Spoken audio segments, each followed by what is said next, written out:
Estamos aí com a nossa segunda aula do nosso curso de Criminologia. Tá?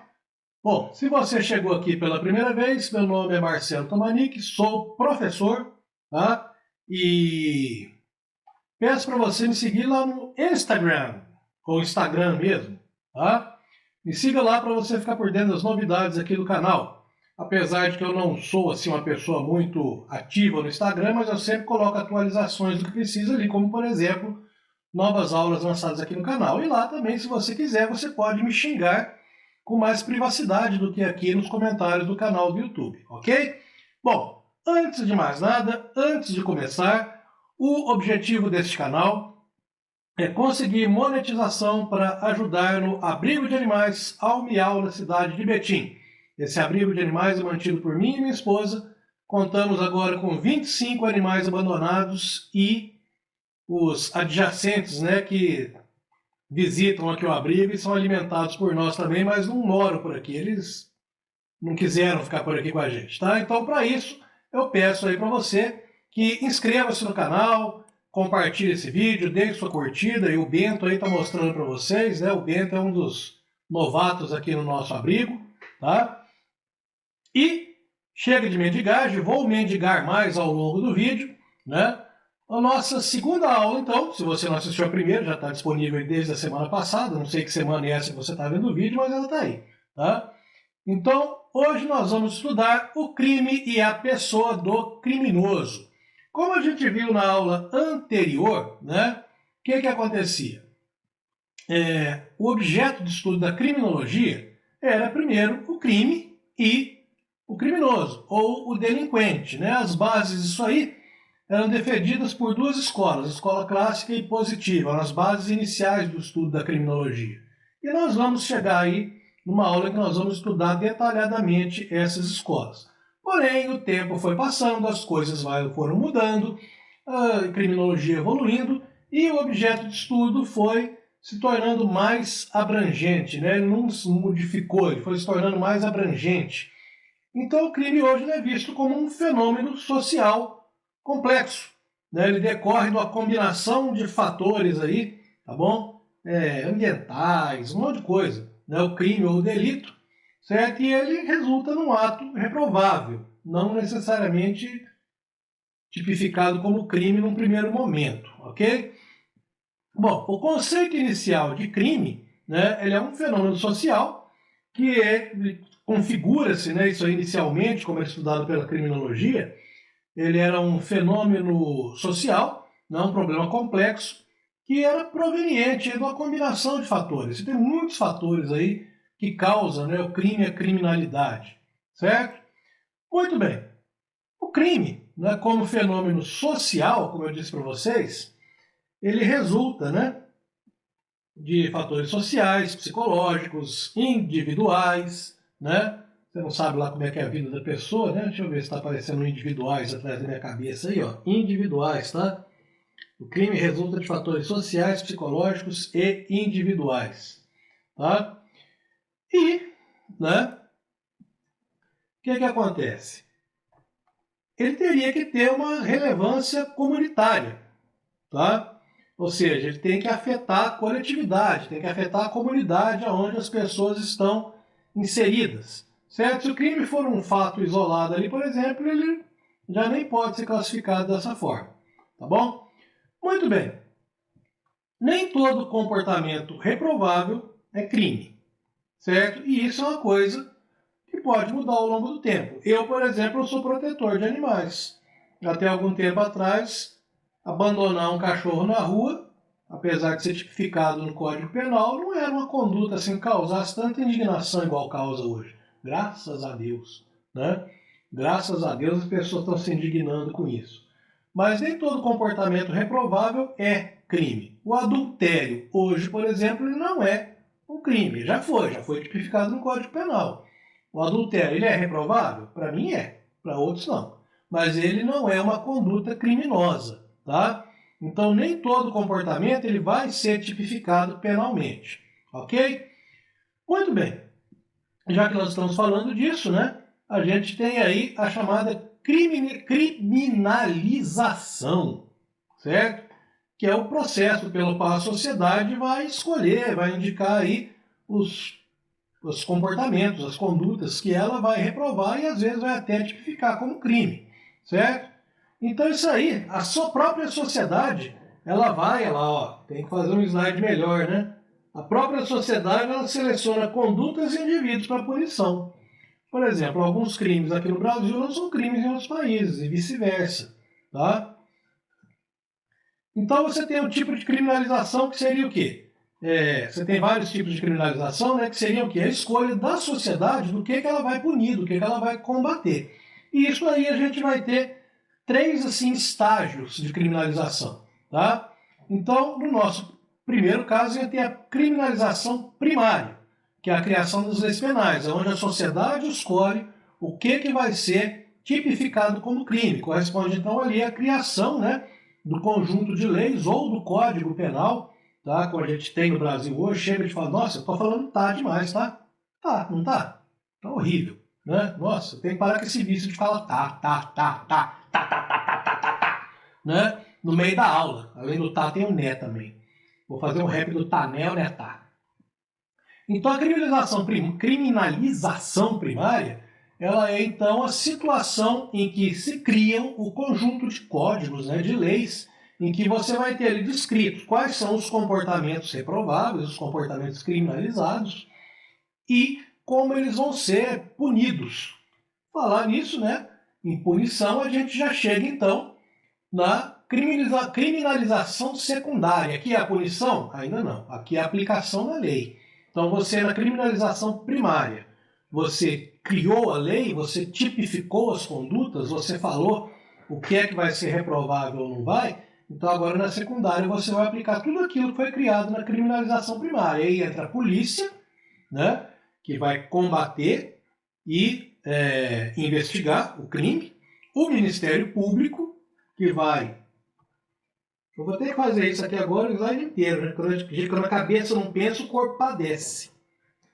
Então você vai ter o Ministério Público, que é onde vai haver a persecução penal, onde a pessoa vai ser processada, e o Judiciário, onde ela vai ser processada, não, onde vai ser oferecida a denúncia, e o Judiciário, né, que vai promover o julgamento dessa conduta.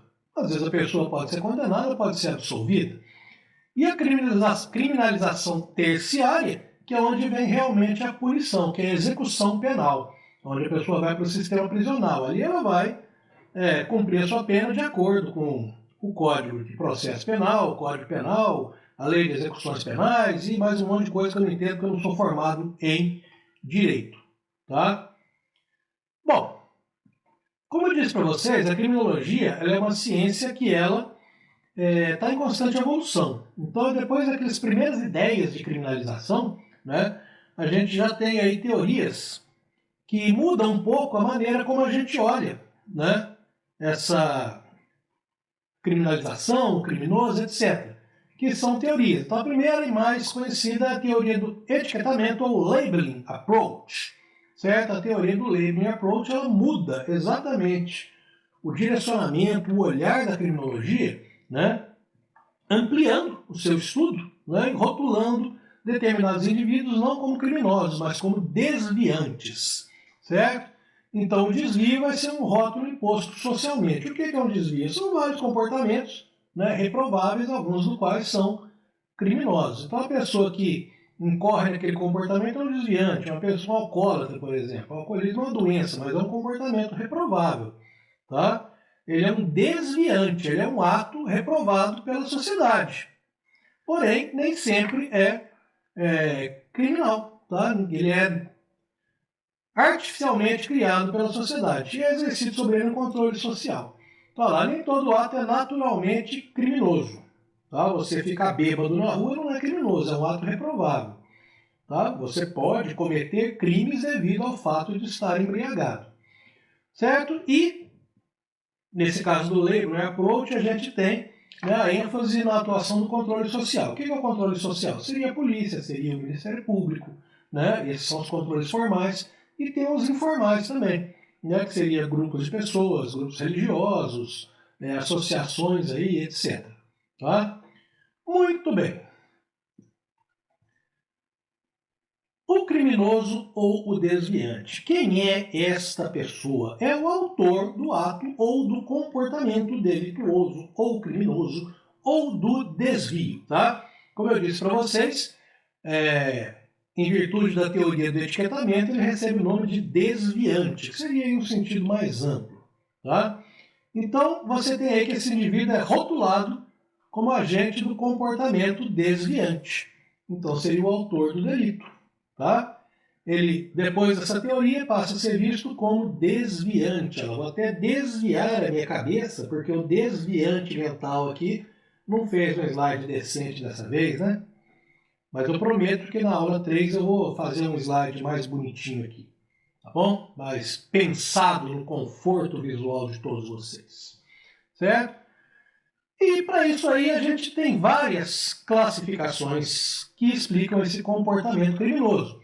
Um comportamento criminoso, por exemplo, seria você estar aqui assistindo essa aula gratuitamente, né, admirando a minha beleza, e você não se inscrever lá no meu Instagram, que fez até um barulhinho, ou você não engajar com esse vídeo, tá? Que também fez barulhinho. Olha aí o Bento mostrando a língua para vocês. Se vocês não interagirem com esse vídeo, não engajarem, o Bento, além de mostrar a língua, vai morder vocês. Tá? Por quê? Porque nós dependemos de monetizar esse canal para comprar a raçãozinha dele e dos 24 coleguinhas dele, moradores aqui fixos do nosso abrigo. Tá? Muito bem. Essas classificações de comportamento criminoso, como eu disse aí, está escrito aí, são várias, inúmeras. Você pode até criar a sua se você quiser. Tá? Mas a gente tem algumas aí que são mais, não digo importantes, mas mais famosas. Certo? A primeira classificação é a classificação etiológica. Etiológica é por tipo, origem, etc. É feito por Hilário Veiga de Carvalho. Veja que essa é uma classificação, né, de uma pessoa com nome que nós conseguimos entender. Né? Então, olha lá. Ele divide a pessoa, né, ele classifica o criminoso de acordo com fatores biológicos e ambientais. Então você tem o biocriminoso puro, puríssimo. É o doido. Ele tem problema mental. E ele é um criminoso por questões biológicas. Né? Ele tem lá, por exemplo, problemas mentais que fazem com que ele, repetidamente, cometa atos reprováveis e criminosos. Certo? Esse aí, como eu disse, ele tem simplesmente 100% da motivação dele é biológica. Só que aí você tem pessoas que ela tem um pouquinho de doidice, né?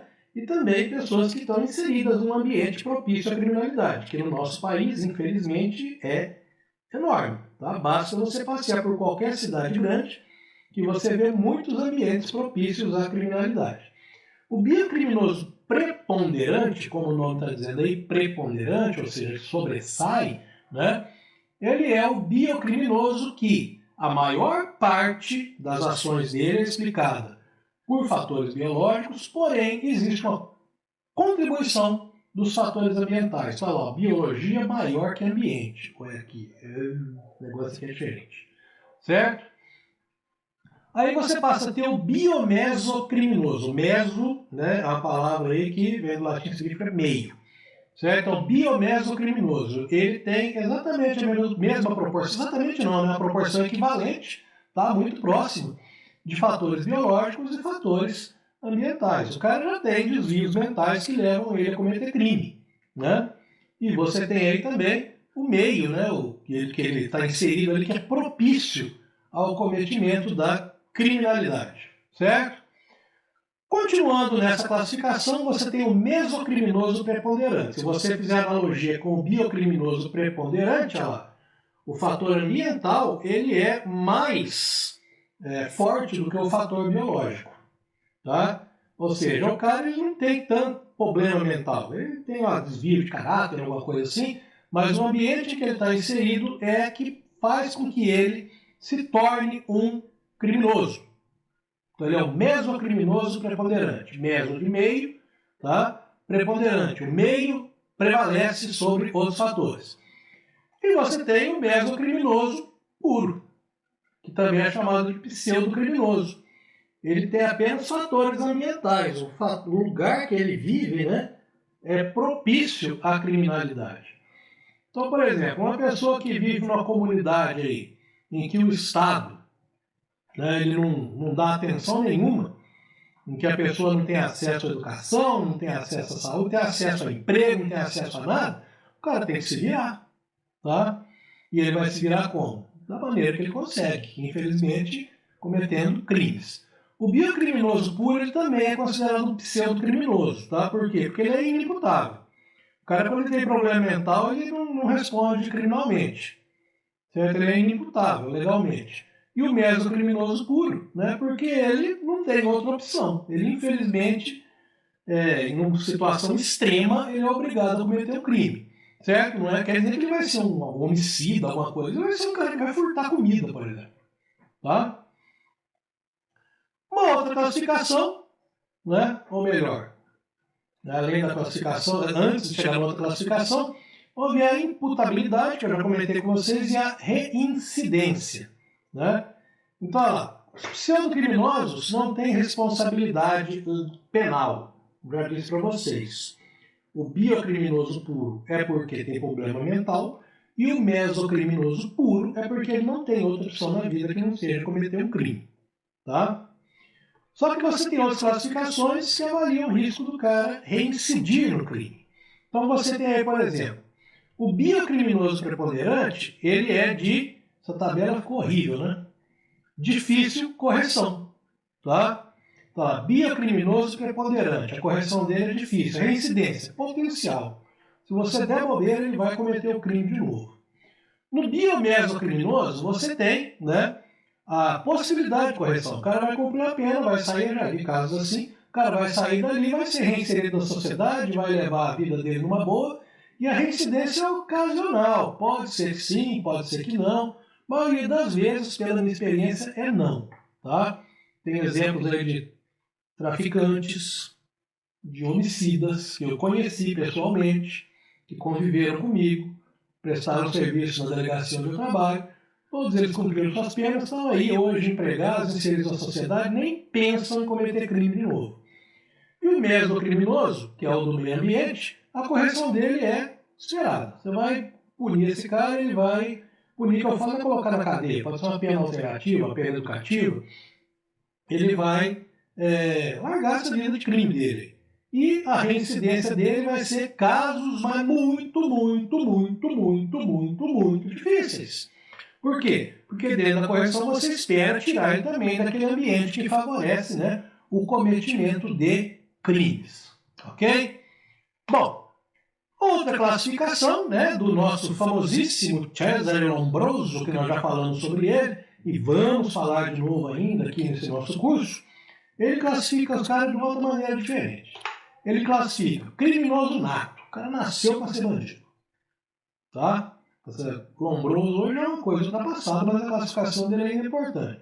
Você não tem, né, aquelas pessoas que você fala, isso aí é criminoso de nascença, isso aí não tem jeito de corrigir isso aí tem que matar, não sei o quê. Então o Lombroso pensava assim, o cara nasceu para cometer crime. Né? Podemos fazer uma analogia com o biocriminoso, preponderante, né?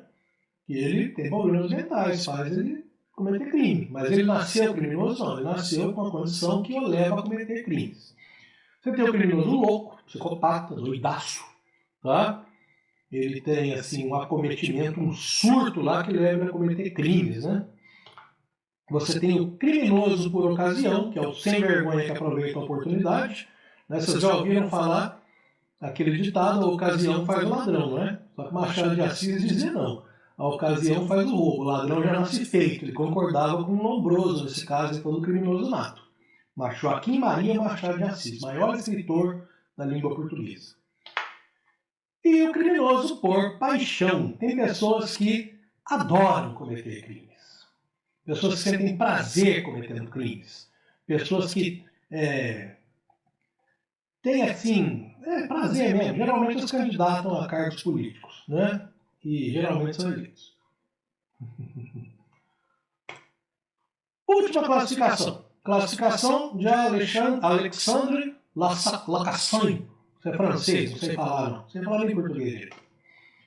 Criminosos frontais. Tá? Ele colocava isso aí de acordo com a anatomia da cabeça. São os criminosos intelectuais. Eles pensam em cometer crime. Tá bom? Criminosos parietais, eles seguem a impulsividade e a vontade. O cara tem ali um comportamento impulsivo, uma compulsão tão grande que ele não consegue resistir àquilo e ele comete o crime. Certo? E você tem criminosos occipitais que sofrem de distúrbios afetivos. Bom, eu não vou entrar em detalhes dessa classificação porque, sinceramente, eu não estudei direito essa classificação, porque dessas três que eu falei, ela não é assim tão famosa, não, né? Dentre as três, ela é famosa, mas dentre dessas três, essa é a menos falada. Ainda assim, ela é importante, tá? Porém, também é importante lembrar que dessas três classificações, nenhuma delas é melhor ou mais correta que a outra. E como eu disse, se você quiser, você pode criar a sua classificação. Criminoso corintiano, criminoso flamenguista, e por aí vai. Tá? Você classifica da maneira que você quiser, certo? Mas voltando a essas classificações aqui, são famosas, são importantes, né? Que foram classificações que marcaram, de alguma forma, aí, o estudo criminológico, ok? Fonte desses estudos que eu passei para vocês é a professora Fernanda Brusa Molino, da Universidade de Anguera, onde eu fiz a minha pós-graduação em criminologia. Tá? Quais são as considerações finais, além da fonte? Como eu disse para vocês, as classificações elas ajudam a entender o criminoso. Não é justificar o crime, é entender o criminoso. Porque todo criminoso tem os seus motivos para cometer crimes. Não cabe a mim julgar a validade desses motivos. Um juiz ganha 30 mil reais no mínimo para julgar os outros. Eu não vou julgar ninguém de graça, né? Então, as classificações ajudam a gente a entender o fato de a pessoa cometer aquele crime. Se você vai concordar com isso, é outra história diferente, certo? Como eu disse para vocês, nenhuma dessas é absoluta ou superior à outra. Então, a classificação de Hilário Veiga não é a palavra final sobre isso. Assim como a de Lombroso, que também não é, ele inclusive já está até ultrapassado, ou essa do francês, Alexandre Lacasson, sei lá como é que fala o nome do cara. Certo? E essa escolha, né, da classificação, olha lá, ó, tirar meu cabeção da frente, ela deve considerar o contexto, certo? Que todo crime é cometido dentro de um contexto. E o objetivo de estudo. Você quer estudar isso de que maneira? Você quer estudar isso pensando em problemas mentais? Você quer estudar isso pensando em problemas ambientais, problemas sociais, né? Problemas políticos, e por aí vai. Tá? Então, toda escolha de classificação deve considerar o contexto. Todo crime tem um contexto. Um crime não é, né, uma coisa simples, ele é muito complexo. Né? Ele tem motivações, ele tem o contexto em que aconteceu, causas que favoreceram o acontecimento do crime, etc. e tal. Ok? Muito bem, essa foi a nossa segunda aula. Eu estou fazendo as aulas curtinhas para não ficarem cansativas para vocês, né? Porque às vezes você pode ter um assunto que você já sabe e você pula essa aula. Mas você, obviamente, não vai pular essa aula. Olha lá, sumiu até o negocinho aqui do abrigo. Olha só, ficou feio, gente. Eu devia ter imaginado isso, né? Mas você não vai. Vou até tirar ele daqui. Mas você não vai, como eu estava dizendo, cometer o crime de sair desse vídeo sem você, mais uma vez, interagir com o nosso conteúdo. Então, você tem aí o meu Instagram, onde você pode conversar comigo, mandar mensagens, me xingar. E, para lembrar vocês, o Bento vai aparecer de novo e vai pedir o seu engajamento no vídeo. Aqui a mitigagem é declarada e descarada. Nós precisamos monetizar esse canal para conseguirmos comprar ração, medicamentos, materiais de higiene, de controle de pragas aí para os nossos animaizinhos, certo? Meu salário de perito criminal é muito bom, mas ele não dá para tudo, tá? Então, por isso, em vez de eu ficar vendendo coisas para vocês, vendendo cursos e pedindo dinheiro diretamente para vocês, eu peço a vocês que me deem o dinheiro do YouTube, o dinheiro do Google, tá? Então engajem com esse vídeo, certo? E já que eu falei de vender materiais, eu tenho aí o meu resuminho de criminologia, que vai estar anunciado aí na descrição do vídeo, certo? Ele está por um preço ridículo, ele está em fase de atualização, mas se você comprar agora, você também vai ter acesso às atualizações sempre que elas ocorrerem, né? você vai ter acesso à plataforma onde ele está hospedado, e cada vez que o arquivo ali for atualizado, você pode baixar o arquivo novo, tá? Em PDF, para você ler no seu tablet, ou em EPUB, para você ler no seu Kindle. E além disso, sugerimos livros. Mordi a língua. E além disso, sugerimos livros na descrição do vídeo. Tá? Comprando esses livros pelo nosso link, você também ajuda os bonitinhos do canal. Então, muito obrigado a todos vocês. Deus nos abençoe. Sucessos em seus concursos. Grande abraço.